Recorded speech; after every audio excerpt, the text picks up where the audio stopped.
From KPRC2, this is Houston Newsmakers with Khambrel Marshall. So I'm retiring as your congressman. This term, my 13th, will be my last. That was on April 14th when Congressman Kevin Brady announced that after more than 25 years in Congress, he's calling it quits. So what's next? What has his impact been and what will his legacy be? Congressman Brady joins me this morning to talk about that. Good to see you in person, my friend. It's been too long. It is great to see you, and it's great too to renew our commitment to get barbecue together sometime. And we're going to keep ourselves to that pledge. We're getting closer all the time. We are. Sure. Hey, how tough a decision was this for you? You know, harder than you would think, frankly, to make the decision and then to announce it. But you know, my wife and I are very happy. Look, I love my job. I have a lot of faith in Congress, in our process, and I've had a chance to do some big things because my voters trusted me over the years. So, you know, 25 years though is a pretty good run, and we just decided it was time to move forward. Well, you were the chair of the House Ways and Means Committee during the Trump administration. Would you consider that the high water mark? Yeah, it has to be, just because tax reform is a once in a generation effort. It is just politically difficult, economically difficult. And look, we lifted millions of Americans out of poverty. We gave hope to people the old tax code had left behind. We made America the most competitive economy on the planet, brought back jobs, manufacturing back to the United States, and started to shrink income inequality. And COVID interrupted that in a big way, but I think that is, you know, getting to help that many Americans have a better life, to me, was pretty important. Well, so your role on that has put you in the front lines as it relates to anything that's involving taxes and that sort of thing. And so one of the things you've been voicing concern about is some of the impacts of the Biden tax plan. And so what are your main concerns about that? Yeah, so I'm convinced this is the worst time to be raising taxes on workers, on small businesses, on job creators trying to fight our way out of this economic crisis. Secondly, I think by making America's tax rates among the worst in the world, far worse than China, I think we're going to see a second wave of U.S. jobs and manufacturing companies moving overseas. I think it's already having an impact on the economy, not on the economy broader, but on the jobs recovery, which is slowing down in 2021 over last year. And so I think these crippling tax hikes aren't needed and economically really harm the country. So there was the latest jobs report was actually a pretty good job. Yeah, thank goodness it was, and that was encouraging because April and May were disasters. But here's the problem. In 2021, the first 6 months of the year, job growth was actually slowed, about 1.5 million jobs fewer than the end of 2020. That doesn't make sense because the economy's reopening, we have life-saving vaccines, there's trillions of stimulus dollars, and I think the problem is, you know, workers are staying on the sidelines. That's really hurts Main Street businesses. Wages are going up. That's the good news. Prices are going up faster every month this year. So families' purchasing power is actually less now than it was at the beginning of the year. And unemployment for minorities and less educated is worsening.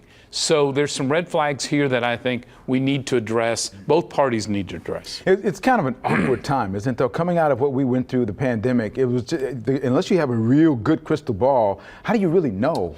We should be surging. So we took a look at the projections before the year began to see where we were. We're falling short of that. Again, that doesn't make sense given all the economic advantages right now. Here's the good news. I think reconnecting workers to their jobs by ending the federal unemployment bonus is going to help. I think we've got inflation worries me because it's already eating away at people's buying power as a family. The other thing too is I think the threat of these crippling tax increases have got businesses holding back in some of these areas at a time we don't want them to hold back. Yet you say you're still pretty optimistic about Congress and the way that we do it, but it's, you know, we've talked about this before. It's never been this divisive. So I don't know that I agree with that. I would say the media coverage of Congress has never been this divisive. I actually think Congress has a middle class in both parties that show up to work, sincere, hardworking, trying to do the right thing. That's how Together, we passed the USMCA, the Mexico-Canada trade agreement. Some of my things I'm proudest of: reforming the IRS, reforming retirement savings, ending surprise medical bills, which will start on January 1st.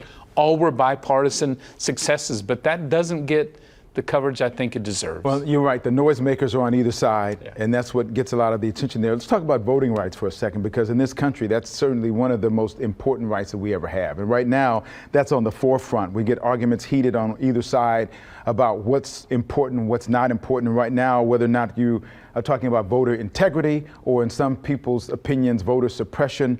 Talk about what's going on around the country, because Republicans en masse around the country seem to be putting in laws that aren't necessarily conducive to bringing more people out to vote, as opposed to putting in more challenges, restrictions, if you will, but restrictions that are designed, they say, to make it more safe.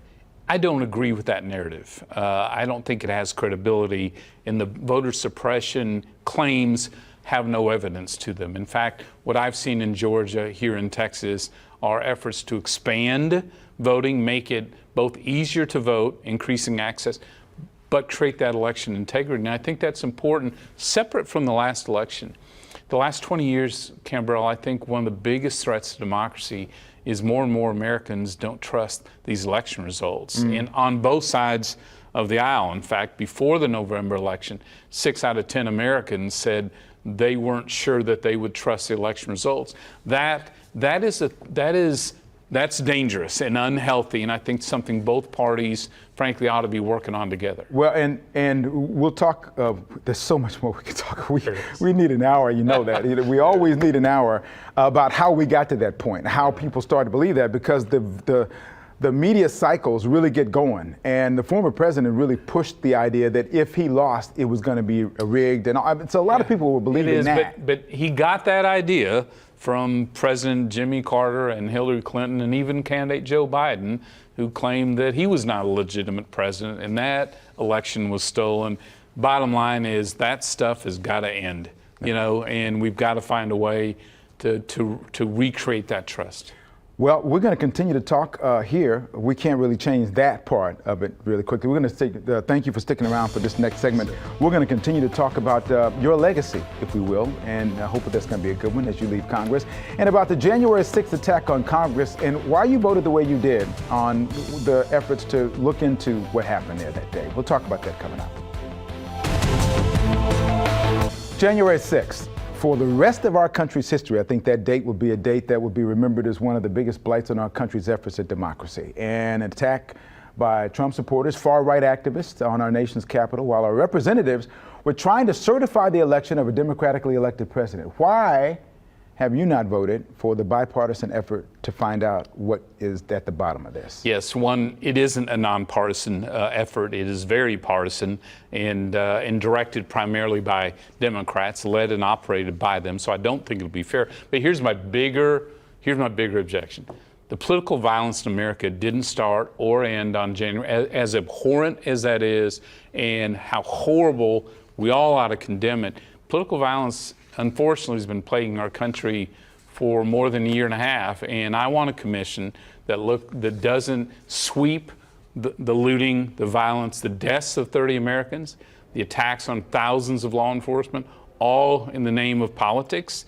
I think a true, honest commission on political violence would pull the curtain back on all of that. Look at the causes, look at the solutions. Right. That I would support. You're talking about two different things. We're talking because the January 6th was one specific act against the Congress of the United States by itself. Why is that not important enough to be? And that I disagree with. I think this has been a year and a half, unfortunately, of political violence leading up to this from the left, unfortunately, that has devastated communities, cost lives, has undermined our democracy as well. So the commission that I envision really would be balanced between both parties and really would look at all the political violence in America and how we address it. So what I was looking at was the fact that they were proposing that both parties be involved in this. You say that even though that they were talking about both parties, and I understand that Minority Leader McCarthy and those guys they had said, this is what we want. And when they said, okay, let's do this,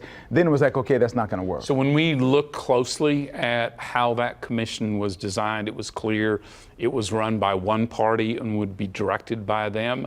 We couldn't even call our own witnesses, subpoena others to come, even add staff, employ staff to the commission. That guarantees a one-sided outcome. We think a fair approach that doesn't sweep political violence from one party under the rug, I think is the right way to go forward. So you think, is it ever going to get looked into? Because because there's so, and that's one of the things. I hope so. Short answer is I hope so. I think this commission, Speaker Pelosi is just going with on her own, won't have any credibility. Perhaps we'll get a chance where you can put the right people together. What is your legacy going to be, you think? How would you like for it to be? I hope I gave my constituents the representation they deserve. I know I expanded economic freedom. I got things done in a positive way, I think, for the country. And I'm proud that I worked across the aisle, found common ground on a lot of issues, including ending the ban, 40-year ban on exporting crude oil around the world. We did that with President Obama in office. Our work on surprise medical bills and trade was done with multiple presidents in the office, and President Trump on surprise medical bills. So, every day I woke up determined to fight to stop bad ideas, but I worked equally hard to find common ground. As a conservative, I knew I could. And so I worked with some great lawmakers and great presidents to be able to get these things done. So it wasn't just me. This was good work by a lot of good people. We'll call it Fighting to Find Common Ground, Kevin Brady, legacy. Thank you, my friend. Thank you, Khambrel. It's always good to see you. Thank you for coming in. You're always a good friend of this program. We look forward to seeing you many more times before you retire. Yes, sir. How about that? Thanks.